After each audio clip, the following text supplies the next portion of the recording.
ദൈവനാമത്തിന് മഹത്വമുണ്ടാകട്ടെ. പ്രിയവായന സുഹൃത്തെ, താങ്കൾക്ക് യേശു കർത്താവിൻ്റെ നാമത്തിൽ സ്നേഹവന്ദനം.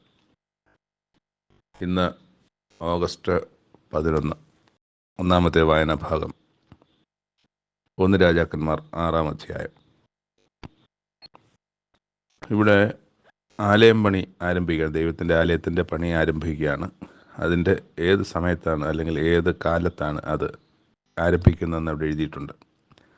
ഇസ്രായേൽ മക്കൾ മിസ്രയീം ദേശത്ത് നിന്ന് പുറപ്പെട്ടതിൻ്റെ 480-ാം വർഷത്തിൽ ഇസ്രായേലിൽ ശലോമോൻ്റെ വാഴ്ചയുടെ 4-ാം ആണ്ടിൽ 2-ാം മാസമായ സീവ് മാസത്തിൽ അവൻ യഹോവയുടെ ആലയം പണിയാൻ തുടങ്ങി. എന്ന് പറഞ്ഞാൽ 40 സംവത്സരം മരുഭൂയാത്ര കുറച്ച് കഴിഞ്ഞാൽ ഇവരിവിടെ കനാൻ ദേശത്ത് വന്നിട്ട് ഇപ്പോൾ 440 വർഷമായി.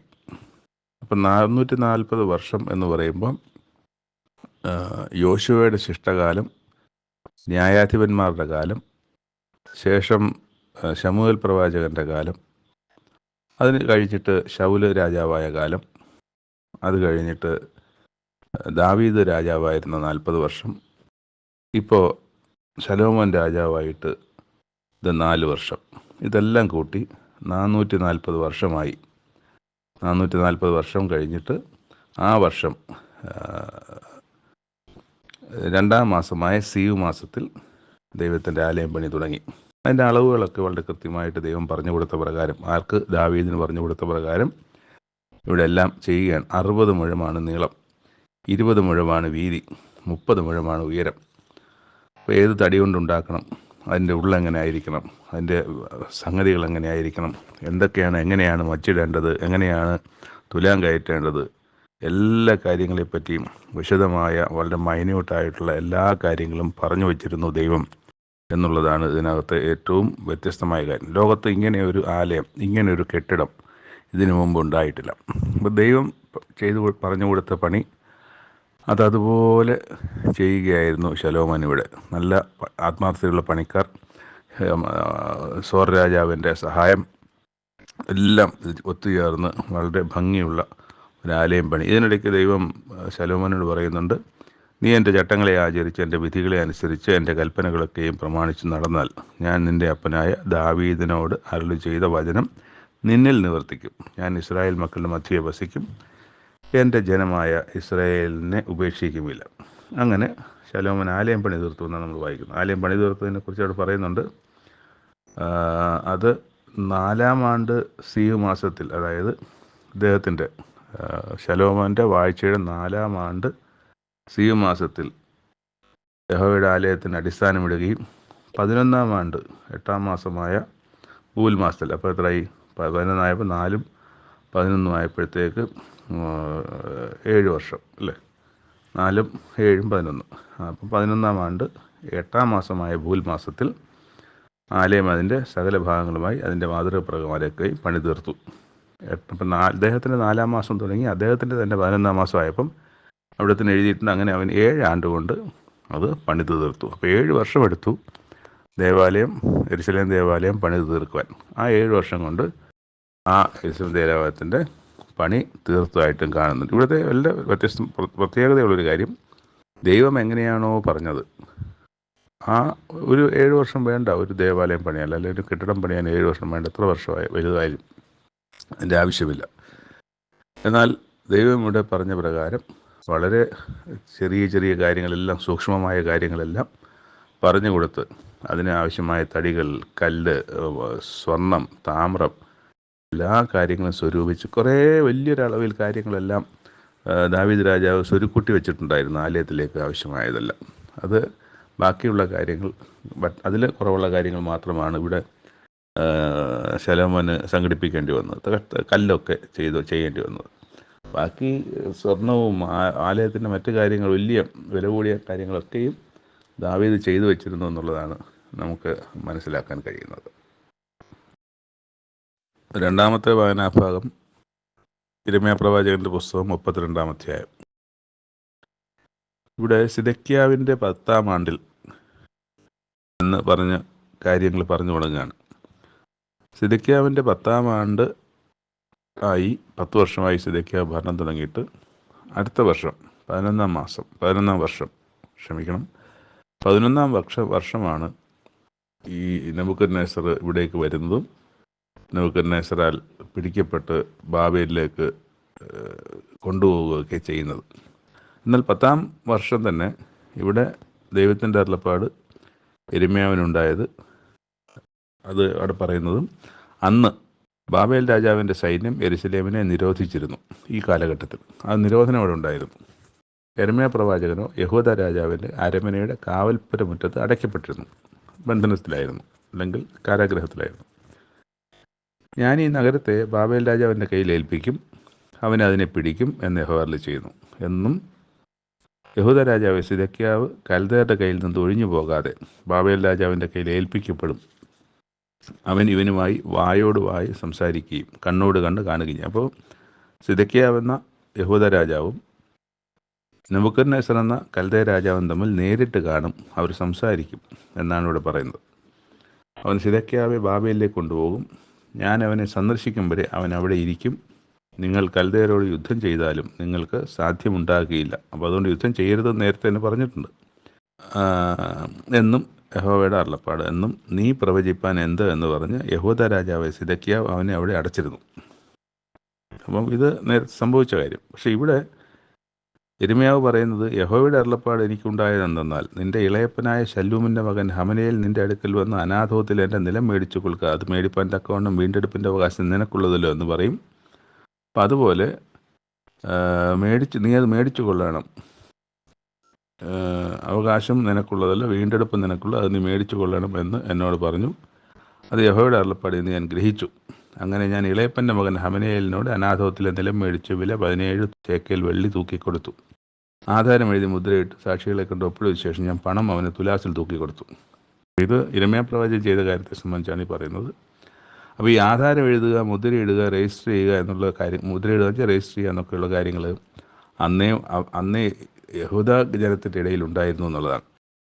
അപ്പം അങ്ങനെ ഒരു ഉയർന്ന സാമൂഹ്യ ജീവിതം കെട്ടിപ്പടുക്കപ്പെട്ട ഒരു കാലമാണ്. നമ്മുടെ നാട്ടിലും അന്നത്തെ കാലത്ത് ഇതൊന്നും ഉണ്ടായിരുന്നു എനിക്ക് തോന്നുന്നില്ല. അത് വളരെ ഒരു സമൂഹമായി കേരളത്തിലും ഇന്ത്യയിലും ഒക്കെ ജനം ജീവിച്ചു, കേരളത്തിൽ പ്രത്യേകിച്ച്. അപ്പം ആ കാലത്ത് ഇത്തരം കാര്യങ്ങൾ ഉണ്ടായിരിക്കാൻ സാധ്യതയില്ല. ഇതിപ്പം 2000 വർഷം, ക്രിസ്തുവിൻ്റെ കാലമായപ്പോൾ തന്നെ 2000 വർഷമായി. 2000 വർഷം സമയത്ത് പോലും അതുണ്ടെന്ന് എനിക്ക് തോന്നുന്നില്ല. അപ്പോൾ ഇവിടെ ആധാരങ്ങൾ ഞാൻ വാങ്ങി, ഇളയപ്പൻ്റെ മകനായ ഹമനയേലും ആധാരത്തിൽ ഒപ്പിട്ടുന്ന സാക്ഷികളും കാവൽപ്പുരമുറ്റത്തിരുന്ന യഹൂദന്മാരൊക്കെയും കാണുക. ആധാരം മയസേയാവിൻ്റെ മകനായ നേര്യാവിൻ്റെ മകൻ ബാരൂക്കിൻ്റെ പക്കൽ കൊടുത്തു. അവൻ കേൾക്കാൻ ഞാൻ ബാരൂക്കിനോട് കൽപ്പിച്ചു എന്തെന്നാൽ, ഇസ്രായേൽ ദൈവമായ സൈന്യങ്ങളുടെ അഭിപ്രകാരം അരുളിച്ചു, ഇത് മുദ്രയിട്ടിരിക്കുന്നതും തുറന്നിരിക്കുന്നതുമായി ഈ ആധാരങ്ങളെ മേടിച്ച് അവ ഏറിയ കാലം നിൽപ്പാൻ തക്കവണ്ണം ഒരു മൺപാത്രത്തിൽ വെക്കുക. ഇനിയും ഈ ദേശത്ത് വീടുകളും നിലങ്ങളും മുന്തിരിത്തോട്ടങ്ങളും ക്രയവിക്രയം ചെയ്യും എന്ന് സൈന്യങ്ങളുടെ ദൈവമായ യഹോവയുടെ അരുളപ്പാട്.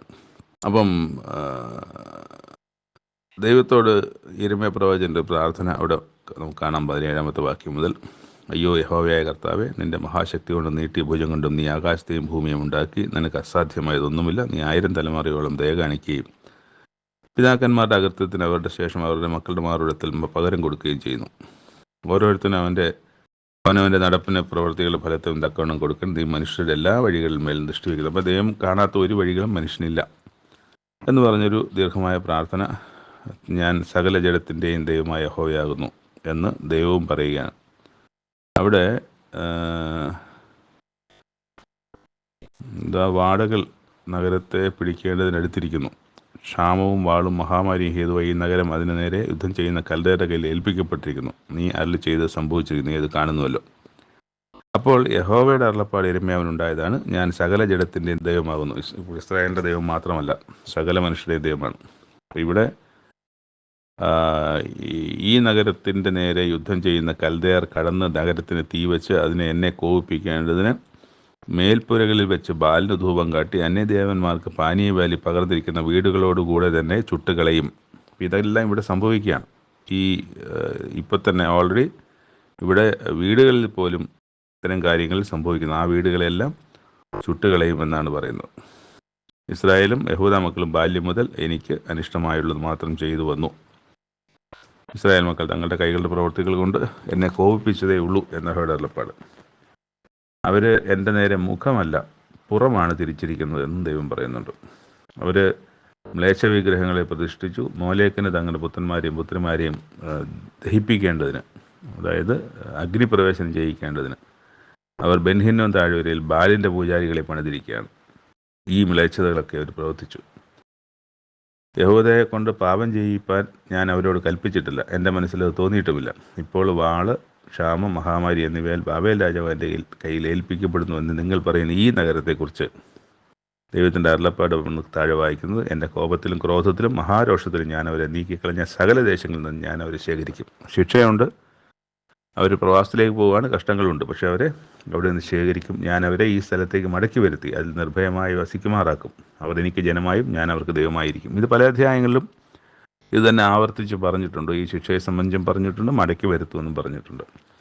അവർക്കും അവരുടെ ശേഷം അവരുടെ മക്കൾക്കും ഗുണം വരത്തക്കവണ്ണം അവർ എന്നെ എന്നേക്കും ഭയപ്പെടേണ്ടത് ഞാൻ അവർക്ക് ഏക മനസ്സും ഏകമാർഗവും കൊടുക്കും. അത് പിന്നീട് അങ്ങനെ തന്നെയാണ് സംഭവിച്ചത്. അവർ തിരിച്ചു വന്നതിന് ശേഷം, പ്രവാസശേഷം വന്ന ശേഷം അവർ ഒരിക്കലും അന്യദൈവങ്ങളുടെ പുറകെ പോയിട്ടില്ല. അങ്ങനെ അവരുമായിട്ട് ഞാൻ ശാശ്വത നിയമം ചെയ്യും. അവർ എന്നെ വിട്ടുമാറാതെ ഇരിപ്പാൻ എങ്കിലുള്ള ഭക്തി ഞാൻ അവരുടെ ഹൃദയത്തിലാക്കും. ഞാൻ അവർ സന്തോഷിച്ച് അവർക്ക് ഗുണം ചെയ്യും. ഞാൻ പൂർണ്ണ ഹൃദയത്തോടും പൂർണ്ണ മനസ്സോടും കൂടെ അവരെ ഈ ദേശത്ത് നടും. ഞാൻ അവർക്ക് വാഗ്ദത്തം ചെയ്തിരിക്കുന്ന എല്ലാ നന്മയും അവർക്ക് വരുത്തും. ഈ ദേശത്ത് അവർ നിലങ്ങളെ വിലയ്ക്ക് മേടിക്കും. അപ്പം അതാണിപ്പോൾ കണ്ടത്. ഒരു നിലം മേടിച്ച് അതിൻ്റെ ഒരു സൂചനയായിരുന്നു, അല്ലെങ്കിൽ അതിൻ്റെ ഒരു അടയാളമായിരുന്നു ഇരമ്യാ പ്രവാചകനോട് സ്ഥലം മേടിക്കുവാനും മുദ്രയിടുവാനും ഒക്കെയും പറഞ്ഞത്. ഇവിടെ നമ്മൾ കാണുന്നത് ഈ ദേശത്ത് അവർ നിലങ്ങളെ മേടിക്കും. ഞാൻ അവരുടെ പ്രവാസികളെ മടക്കി വരുത്തുന്നത് കൊണ്ട് ബെന്യാമീൻ ദേശത്തും യെരുശലേമിന് ചുറ്റുമുള്ള പ്രദേശങ്ങളിലും യഹൂദ പട്ടണങ്ങളിലും മലനാട്ടിലും പട്ടണങ്ങളിലും താഴ്വീതിയിലെ പട്ടണങ്ങളിലും തെക്കേ പട്ടണങ്ങളിലും ആളുകൾ നിലങ്ങളെ വിലയ്ക്ക് മേടിച്ച് ആധാരങ്ങൾ എഴുതി മുദ്രയിട്ട് സാക്ഷികളെയും വെക്കും എന്ന യഹോവയുടെ അരുളപ്പാട്. ഇതൊക്കെയും പറയുമ്പോൾ തന്നെ ഇതൊക്കെയും സംഭവിച്ചു.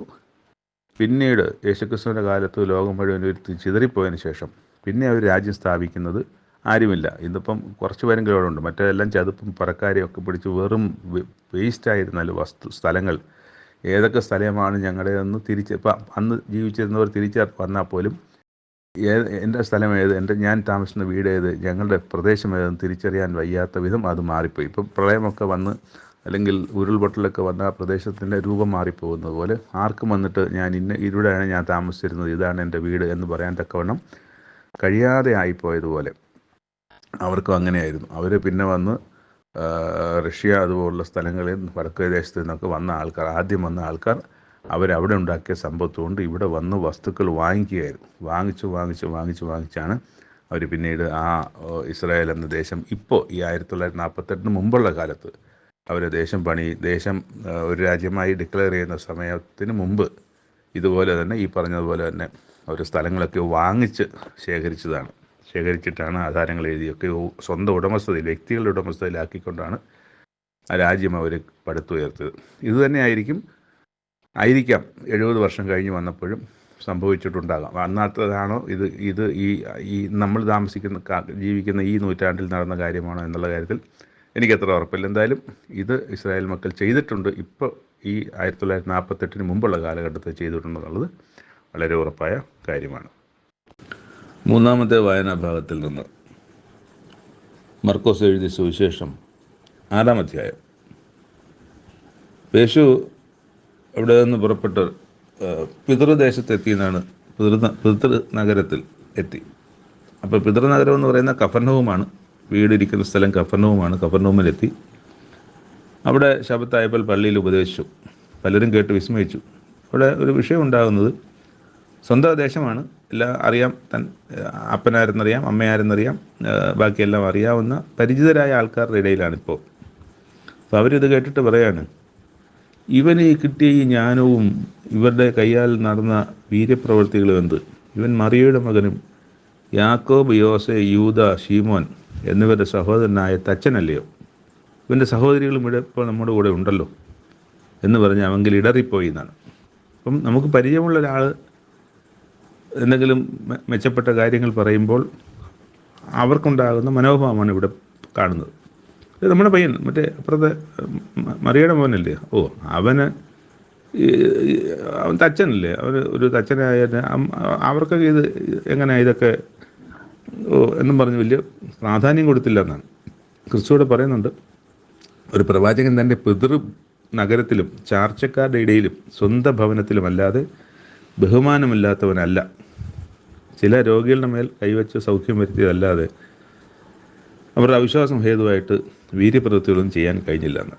അപ്പോൾ ഒരുവൻ്റെ വിശ്വാസം ആണ് അവൻ്റെ അവിടെ അത്ഭുതങ്ങൾ നടക്കാൻ, അല്ലെങ്കിൽ അത്ഭുതങ്ങളെന്ന് മാത്രമല്ല, നമ്മുടെ പ്രാർത്ഥനയ്ക്ക് ഉത്തരം ലഭിക്കുന്നത് പോലും നമ്മുടെ വിശ്വാസത്തിൻ്റെ അടിസ്ഥാനത്തിലാണ്. വിശ്വാസത്താലല്ലാതെ, അത് വിശ്വാസം കൂടാതെ ദൈവത്തെ പ്രസാദിപ്പിക്കാൻ കഴിയുകയില്ല.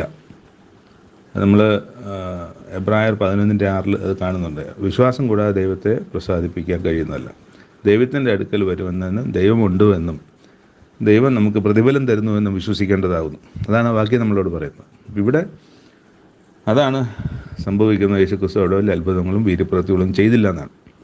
തൊട്ട് മുമ്പ് നമ്മൾ മനസ്സിലാക്കേണ്ട മറ്റൊരു കാര്യം, വായിച്ചു പോയതാണെങ്കിലും, ഇവിടെ യാക്കോബ്, യോസെ, യൂദ, ശീമോൻ, വേറെ 2 പെൺകുട്ടികൾ, 2 3 എന്നാലും സഹോദരിമാർ ഒക്കെ യേശുക്രിസ്തുവിനുണ്ടായിരുന്നു. അതായത് മറിയയുടെയും യോസഫിൻ്റെയും മക്കളായിട്ട് ഉള്ളവരാണ് നമ്മളിവിടെ വായിച്ചത്. യാക്കോബ്, യോസെ, യൂദ, ശീമോൻ എന്നീ 4 സഹോദരിമാരും യേശുക്രിസ്തുവിനുണ്ടായിരുന്നു എന്നുള്ളത് നമ്മളതിനകത്ത് ശ്രദ്ധിച്ചോ എന്നറിയില്ല. അങ്ങനെ ഒരു കാര്യം കൂടെ നമ്മളതിനകത്ത് മനസ്സിലാക്കേണ്ടതുണ്ട്.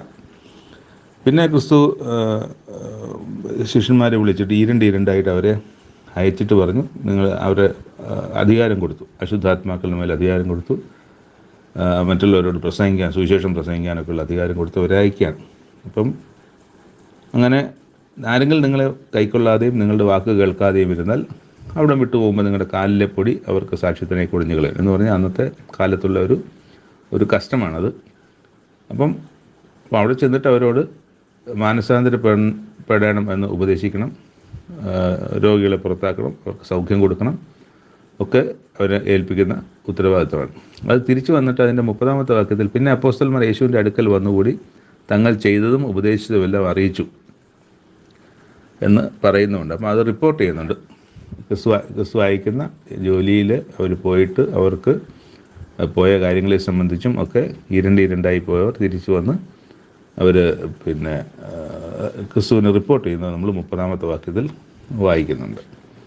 അതിനിടയിൽ ഇവിടെ ഹെരോദ രാജാവ് ഈ യേശുക്രിസ്തുവിൻ്റെ പേര് പ്രസിദ്ധമായി വരുന്നത് കേട്ടിട്ട് ഹെരോദ രാജാവ് കൊന്ന ഒരു മനുഷ്യനുണ്ട്, യോഹന്നാൻ സ്നാപകൻ. അപ്പോൾ യോഹന്നാൻ സ്നാപകൻ മരിച്ചവരുടെ ഇടയിൽ നിന്ന് ഉയർത്തെഴുന്നേറ്റ്, ആ ഉയർത്തെഴുന്നേറ്റ് ശക്തി കൊണ്ടാണ് ഈ യേശുക്രിസ്തു ഇതൊക്കെ ചെയ്യുന്നത് എന്ന് പറഞ്ഞു.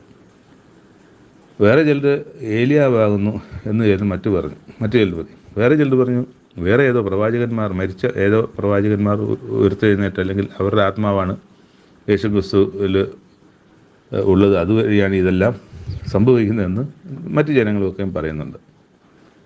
പക്ഷേ ഇതൊന്നും അല്ലല്ലോ സത്യം. ഇതൊന്നും അല്ല സത്യം എന്നുള്ളത് മറ്റൊരു കാര്യവുമാണ്. പിന്നെ അവർ ഈ യേശുക്രിസ്തു ജനം ഇടയനില്ലാത്ത ആടുകളെ പോലെ ആകൊണ്ട് അവരിൽ മനസ്സലിഞ്ഞ് അവരോട് പലതും ഉപദേശിച്ചു തുടങ്ങി. അപ്പോൾ ഇടയനില്ലാത്ത ആടുകളാകുന്നത് എങ്ങനെയാണെന്ന് ചോദിക്കുമ്പം ഇവർക്ക് പരീശന്മാരുണ്ട്, ശാസ്ത്രിമാരുണ്ട്, സദൂക്യരുണ്ട്. അല്ലെങ്കിൽ പിന്നെ സദൂക്യർ വേറെയാണ്, പരീശന്മാരും ശാസ്ത്രിമാരും അധികാരത്തിലുള്ളവർ. അതുപോലെ തന്നെ പുരോഹിതന്മാർ, മഹാപുരോഹിതന്മാരൊക്കെ ഉണ്ട്. അപ്പോൾ ഇവരൊക്കെ ഇവരെ യഥാർത്ഥമായും നേർവഴിക്കല്ല നയിക്കുന്നത്. അപ്പോൾ അവർ ഇതൊക്കെ ജനത്തെ നയിക്കേണ്ടവരാണ്. അവർ പഠിപ്പിക്കുന്നവർ, സ്ക്രൈബ്സ് ആയാൽ അവർ, പിന്നെ ഫറൈസിയൊക്കെ, അവരൊക്കെ ഇവരെ വചനവും അതിൻ്റെ സത്യവും പഠിപ്പിക്കേണ്ടവരാണ്. അവർ മാനുഷികമായ കൽപ്പനകളൊക്കെയും കൊടുത്ത് എങ്ങനെ ഇവരെ അടിമയാക്കി വെക്കാം, അല്ലെങ്കിൽ എങ്ങനെ ഇവരുടെ അധികാരം നിലനിർത്താം എന്നുള്ള കാര്യങ്ങളൊക്കെയാണ് അവർ ചിന്തിക്കുന്നത്. അപ്പോൾ അതാണ് ഇവിടെ പറയുന്നത്, അവർ ഇടയനില്ലാത്ത ആടുകളെ പോലെ ആകൊണ്ട് അവരിൽ മനസ്സലിഞ്ഞു പലതും ഉപദേശിച്ചു എന്ന് നമ്മൾ വായിക്കുന്നുണ്ട്. പിന്നെ അവർക്ക് ഭക്ഷണമില്ലാത്തൊരു വിഷയം വരുന്നുണ്ട്. അവിടെ ഭക്ഷണം കൊടുക്കുന്നുണ്ട്. വെറും 5 അപ്പവും 2 മീനും മാത്രമാണ് അവിടെ ഉണ്ടായിരുന്നത്. അത് എല്ലാവരും തിന്നു. 5000-ത്തിലധികം പുരുഷന്മാരുണ്ടായിരുന്നു, വേറെ സ്ത്രീകളുണ്ടായിരുന്നു, കുട്ടികളുണ്ടായിരുന്നു. അവരൊക്കെ തിന്ന് തൃപ്തരായതിനെക്കുറിച്ച് നമ്മൾ വായിക്കുന്നുണ്ട്. അപ്പോൾ അവിടെ വെച്ച് കടലിന്മേൽ യേശുക്രിസ്തു നടക്കുന്ന ഒരു സംഭവം നടക്കുന്നുണ്ട്. അവർ അവിടെ യേശുക്രിസ്തുവിനെ കണ്ട് ഭൂതം എന്ന് അവർ പറയുകയൊക്കെ ചെയ്യുന്ന സംഭവമുണ്ട്. പിന്നെ അവർ ഗനസരേത്ത് ദേശത്ത് വരുന്നതും ആ ജനമൊക്കെ ക്രിസ്തുവിൻ്റെ അടുത്തേക്ക് ദീനക്കാരെ കിടക്കയിലെടുത്തു കൊണ്ടുവരുന്നതും അവരവർ സൗഖ്യമാക്കുന്നതും ഒക്കെ കാണാം. എവിടെ ചെന്നാലും അവിടെയൊക്കെയും, ചന്തയിൽ ചെന്നാൽ പോലും അവിടെ രോഗികളെ കൊണ്ടുവന്ന് വെക്കും. വസ്ത്രത്തിൻ്റെ തൊങ്ങലെങ്കിലും തൊടേണ്ടതിന്, വസ്ത്രത്തിൻ്റെ അറ്റമെങ്കിലും തൊടേണ്ടതിന് അപേക്ഷിക്കുകയും അവനെ തൊട്ടവർക്കൊക്കെ സൗഖ്യം വരികയും ചെയ്യും. ഇതെല്ലാം അവരങ്ങനെ ചെയ്യുന്ന വിശ്വാസത്തിലാണ് അവർ കൊണ്ടുവരുന്നത്. എനിക്ക് സൗഖ്യമാകും. ആ രക്തസ്രാവക്കാരിയുടെ കാര്യം നമ്മൾ കഴിഞ്ഞ ദിവസം വായിച്ചല്ലോ. അവൻ്റെ വസ്ത്രത്തിൻ്റെ തൊങ്ങലെങ്കിലും ഒന്ന് തൊട്ടാൽ, 12 വർഷമായിട്ട് രക്തസ്രാവമുള്ള സ്ത്രീയാണ്. പല വൈദ്യന്മാരെയും പല ചികിത്സകളും ദേശത്തിൻ്റെ നാനാഭാഗത്തും സൗഖ്യമന്വേഷിച്ച് സുഖമന്വേഷിച്ച് ചികിത്സയ്ക്ക് വേണ്ടി പോയിട്ടുള്ള സ്ത്രീയാണ്. അവരുടെ വിശ്വാസമാണ് യേശുക്രിസ്തുവിൻ്റെ വസ്ത്രത്തിൻ്റെ തൊങ്ങലെങ്കിലും തൊട്ടാൽ എനിക്ക് സൗഖ്യം വരും. അപ്പോൾ അതാണ് ആ വിശ്വാസത്തിൻ്റെ തീവ്രതയാണ് അവരവരുടെ ജീവിതത്തിൽ ചില കാര്യങ്ങൾ സംഭവിക്കുന്നത്. ഇത് നമുക്കും ഒരു ദൃഷ്ടാന്തമാണ്. നമ്മുടെ വിശ്വാസം എത്ര തീവ്രമാണോ അതനുസരിച്ചായിരിക്കും നമ്മുടെ ജീവിതത്തിലും കാര്യങ്ങൾ സംഭവിക്കുക. ഒരു നീഡ് ഉണ്ട്, നമുക്കൊരു നീഡുണ്ട്. അതൊരു ജെനുവിൻ നീഡാണ്. അത് ലോകത്തിൻ്റെ മോഹത്തിൽപ്പെട്ട ഒരു നീഡല്ല, ജെനുവിൻ നീഡാണ്, നമുക്ക് ആവശ്യമുള്ളതാണ്. അത് ദൈവം നമുക്ക് അനുവദിക്കുന്ന ഒരു നീഡാണ്. ആ നീഡിന് വേണ്ടി നമ്മളിരിക്കുമ്പോൾ നമുക്ക് ദൈവം ചെയ്തു തരും എന്നുള്ള ഉത്തമ ബോധ്യം വേണ്ടേ? അപ്പം ആ വിശ്വാസത്തിൻ്റെ തീവ്രതയാണ്, അതാണ് ഈ അധ്യായത്തിൽ നമ്മൾ കാണുന്നത്. ഇവിടെ പലയിടത്തും കാണുന്നുണ്ട്. ഇവർ ഇതെല്ലാം കൊണ്ടുവെക്കുമ്പോൾ, ഈ രോഗികളെ കൊണ്ടുവരുമ്പോൾ അവർക്ക് ആ കൊണ്ടുവയ്ക്കുന്ന ആളിനും സൗഖ്യമാകാൻ പോകുന്ന ആളിനുമൊക്കെയും വിശ്വാസമുണ്ട്, ക്രിസ്തു എനിക്ക് സൗഖ്യമാക്കും എന്നുള്ള വിശ്വാസം. സ്വന്തം ദേശമായ കഫർനഹൂമിൽ ചെന്നപ്പം അവിടെ കണ്ടല്ലോ, അവിടെ അവരുടെ അവിശ്വാസം ഹേതുവായി ഒന്നും ചെയ്യാൻ സാധിച്ചില്ല എന്ന് പറഞ്ഞു. അപ്പം അവിടെ ഒന്നും സംഭവിക്കില്ല. വിശ്വാസത്തിൻ്റെ തീവ്രതയനുസരിച്ച് കാര്യങ്ങൾ സംഭവിക്കുകയും ചെയ്യും. Thank you. ഇന്നത്തെ 3 ഭാഗങ്ങൾ ഇവിടെ അവസാനിക്കുകയാണ്. നാളെ നമുക്ക് അടുത്ത വായനാ ഭാഗങ്ങളിലൂടെ വീണ്ടും കടന്നു പോകാം. ദൈവം സമൃദ്ധമായി ആത്മീയമായി ഒക്കെ അനുഗ്രഹിക്കട്ടെ. ഏതെങ്കിലും വിഷയത്തെ സംബന്ധിച്ച് ബൈബിളിൻ്റെ ഫർദർ ചർച്ചകളോ എന്തെങ്കിലും ചെയ്യണമെന്ന് ആഗ്രഹമുണ്ടെങ്കിൽ ഇതോട് ചേർത്തിരിക്കുന്ന ടെലിഫോൺ നമ്പറിൽ ബന്ധപ്പെടുക. ആശയങ്ങൾ അന്യോന്യം കൈമാറുകയും കൂടുതൽ ആത്മീയ വർധന വരുവാൻ ഉതകുന്ന ചർച്ചകളിലേക്ക് നമുക്ക് പോകാനും സാധിക്കും. അത് പ്രയോജനപ്പെടുത്തുക. നന്ദി.